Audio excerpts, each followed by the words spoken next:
Hi, this is a quick review for a sheet metal nibbler. Okay, I bought the cheapest possible sheet metal nibbler that I could get on eBay. Okay, and you'll be able to see even from the get-go, when I open it, it's pretty cheap. The handle is stuck to the foam. A little bit strange, but it stays on there. It is well and truly stuck.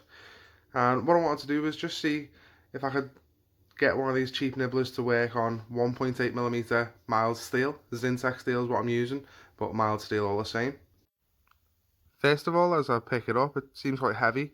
Seems fairly well put together. Smooth operation as I operate with my fingers on the pivot point where the drill will be attached. You may not be able to see here, but it doesn't look like the spindle is coming all the way through on that one there that's shown. May need some adjustment later on. Moving on to the tools that have come supplied with it.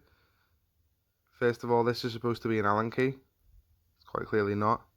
It's more of a square. And the ring spanner doesn't appear to fit where it should fit. First of all, I tried to use it on this one, but again, because it's not a very good design, it was quite tight. I didn't want to round it off. Then I slacken the other section off of the nibbler just to separate it, see how it works, see how it's put together, see how sturdy it is. Just tighten it back up here. I realised that you can move the part here that I'm holding. You can move those to a different desired angle if you want. And the shaft that goes right through the centre again seems fairly sturdy. Not the best put together tool I've ever seen, but still fairly happy with it. Yet to test it out.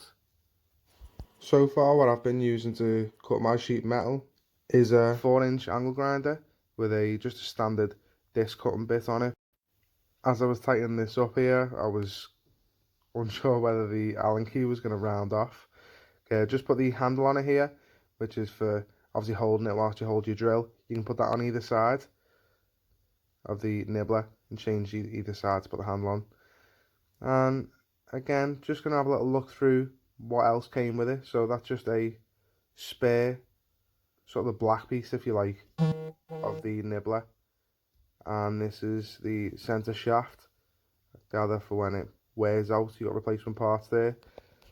And as I tried to put them together here, just to see if they work, straight away I realised that it doesn't want to go through the hole. Quite an interference fit.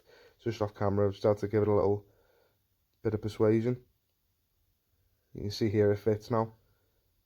And it's nice for them to include that, really. The extra parts there for when they do wear out. Moving on to me actually using it now. So I've got the zintec sheet metal laid down on the floor. The nut, which is 1.8mm thick, as I've mentioned before, is the maximum thickness this should cut. And straight away I realise it's not very fast.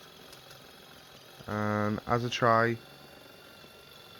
pulling a little bit harder on it, obviously I'm pulling on the drill a little bit there, with the vibrations giving off from the drill, I've obviously ended up pulling the drill just off the spindle here. Maybe it wasn't tightened up quite enough.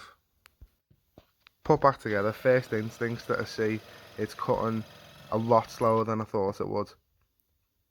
And I noticed some swarf getting stuck in the chamber here. You can see me just pulling pieces out of the chamber it's supposed to spit the swarf out of. The little nibbles of the metal that it takes out. Okay, and we're just getting stuck and clogged up there. So first disappointment with it really is just trying to undo it. I've loosened that Allen key, which is why you can see the thing jumping out a little bit, just to try and get that swarf out.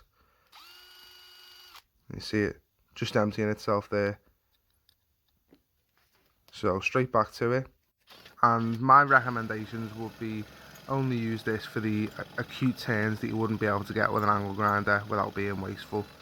Okay, as you can see, if you try to cut those acute turns at the top with an angle grinder, you're just going to be cutting around it, making a bit of a mess of it. It's got its place, but it's not as good as I expected, but I am cutting quite thick metal. Thanks for watching, hope you enjoyed the video.